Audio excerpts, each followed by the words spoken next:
If you just got your LSAT score back and it came lower than what you were expecting, you are not the only one.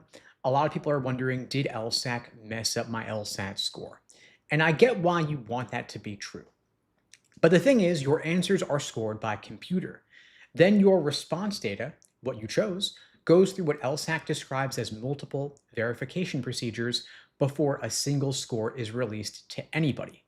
Their own language for what an audit would find is that the possibility is, quoting here, extremely small. Now, think about who you are accusing. The Law School Admission Council is one of the slowest, most procedural, most bureaucratic, most paper trailed organizations in higher education, possibly on the planet. Every score release flows into the CAS reports, the Credential Assembly Service reports, that go to law schools that make admissions and money decisions off them. That's how they calculate scholarship awards, for example. And so if LSAC had miscalculated or miscounted thousands of scores, they could not sit on it. They exist to serve law schools. They are an organization of law schools. And they'd have to reissue reports to every law school they'd already sent. There'd be a correction notice, and behind it, a whole army of lawyers. You would know, everybody would know. And that is exactly what LSAC actually does when something real goes wrong, which brings me to, of course, this August LSAT. And something did break on the August LSAT. You've probably heard about it already, but in case you haven't heard, the August LSAT was the first LSAT delivered inside Prometric testing centers almost exclusively since LSAC put the test back to remote in 2020. So these were buildings where a lot of folks hadn't taken an LSAT before. A lot of folks had taken it remotely over the last few years. And this was new delivery software, a new user interface running on a live LSAT for the first time ever. And on the first day of the August administration, a lot of folks came out of it reporting that one of their reading comprehension sections did not have the dividers that mark where one passage stops and the next one starts. And if you've ever taken it that way, it might not sound like a big deal, but maybe it isn't. But regardless, people said they lost track of which questions went with which passage. It messed up their pacing and they had to guess on questions they would have otherwise had time for. And according to test takers who contacted LSAC about it directly, LSAC confirmed the problem with their user interface. They extended the deadline to file a formal complaint, and they made retakes available to people who reported it in time. So LSAC likely didn't miscount your answers, but they did, of course, mishandle part of test day. And those are two completely different systems with two different solutions. And a lot of people are wasting their money on these score audits. The score audit checks whether your answers were recorded and converted correctly. It cannot see that your screen looked wrong or that the user interface was messed up. And so, of course, a test administration complaint can get you a remedy, but that's a whole different department. Now, if you open Reddit right now, you'll think the whole LSAT administration collapsed completely, and watch what's happening there. Somebody scores exactly where they were practicing and they close their laptop and work on their applications. They're not complaining about it. No one's ever written a viral thread called, "I got my average and I feel fine." No one's upvoting that. No one cares. And even the people who beat their target typically stay quiet because bragging is not, the optics of it are not good. No one wants to see you brag. But if you drop below your practice average and you've got somewhere you could post that feeling at 9 in the morning with nobody awake to talk to, that's going to go online and it's going to get attention. And then by noon, the forums are stacked up with conspiracy theories, sort of about how upsetting they are. People who have score drops, test center horror stories, theories about the secret curve on the LSAT, people who are certain LSAC just has it out for them. But what you cannot see are the people who scored exactly where they should have. That is called selection bias, and it's actually an LSAT logical fallacy. So every post you see was written by somebody who had a reason to type an agenda, possibly, and getting what you expected is not a reason to type up a post. So you can vent there if you want to, but don't diagnose yourself based on what you're seeing other people post. And you should understand how the LSAT scoring actually works. Technically speaking, the LSAT is not curved. It is equated, meaning that every test form gets adjusted statistically so that a 165 means the same thing in August as it did in June, as it will in October.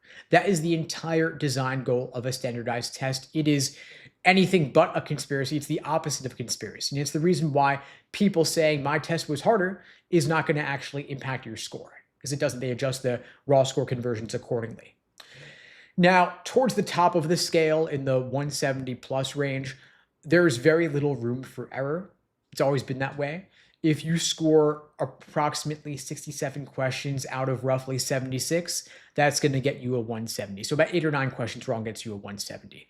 And it shifts by a question or two here or there, depending on the test form. So imagine two people in front of you. One of them got a 150. They miss three more than they were expecting. Their score barely is affected by that. But if you're aiming at a 172 and you miss three more than you plan to, that drops you down to a 168, maybe even lower because the scale's a lot tighter at the top. So you could miss three questions, but depending on where you are, it has a totally different consequence. And that's what a lot of these stories that you're going to see on Reddit are basically writing up, because you walked out feeling okay. You got a couple weird questions, but nothing disastrous. You missed a couple here, a couple there. You didn't panic, but you had a really thin margin. And that was the reason for the consequence of your lower score than what you were expecting. Now, if you take your practice test average, you could typically score a couple points lower than your average. And the reason for that is that test day is real. Your practice tests, you know they're not real. And so what you want to have is a buffer. In case you've got a bad proctor, you've got a test day issue, you've got nerves or anxiety, you don't sleep well the night before, that could lead to a drop. And so if you want a 170 on test day, I want you to have a 173, maybe even a 175 PT average going in, so that you've got a buffer in case things go sideways or you just feel stressed because it's the real thing. And people don't expect to need that kind of buffer, but you want to hope for the best, plan for the worst. I recommend going a little bit conservatively just to set your expectations accordingly, and also know that, hey, you know what? If you didn't hit your goal, you can retake. Law schools do not average multiple LSAT scores. They only take into consideration the highest score on your record. And so there's really no downside to retaking. And you want to give yourself some more time to get that buffer, you can retake it in September, October, November, and still apply to law school this cycle. One other thing I wanted to mention is that part of the reason for these score drops is folks not properly simulating test day conditions.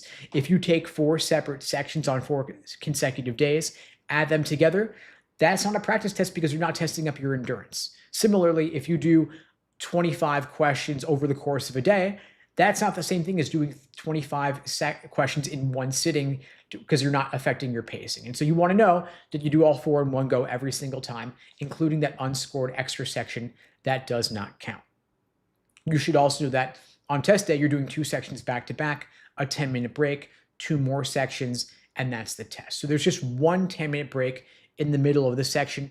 That's it. Some folks said that with the Prometric testing centers in August, they only got 5 minutes rather than 10. Again, not the same experience. So again, keep that in mind, what the real test day conditions could actually be like. And if you want my help getting a higher score, getting into better law schools, getting more scholarship money, preparing for the LSAT in September, October, November, or beyond, whether you're retaking or you're taking it for the first time, I'm happy to help you out. I'm offering free LSAT tutoring for everybody watching this now or later.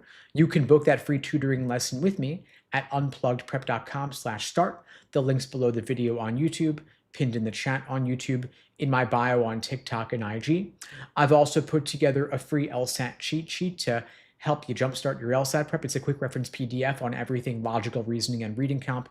You can grab that free cheat sheet at unpluggedprep.com/cheat sheet. Free PDF download you can grab. And before we sign off, whether you're happy or sad, take a couple days. Of course, if you're happy, congrats, hope you rocked it. Time to move on to applications. If you're sad about it, take a couple days, wallow, be disappointed. It's okay. It's a real feeling, and it's okay to feel that way. And then figure out your next steps. Take a practice test, because LSAC doesn't release the test form, of course. Do an autopsy on your practice test, what the result was like. Look at how you prepped. Look at what you got wrong. Look at what you had difficulty with, and what could you change for the next time around. How do you need to adjust your prep accordingly to not make the same mistake again, to do better on your retake? Because ultimately, you've got to change the variables to change the equation. And again, if you want my help, I'm happy to help you out. In the meantime, all the best. Thanks for joining.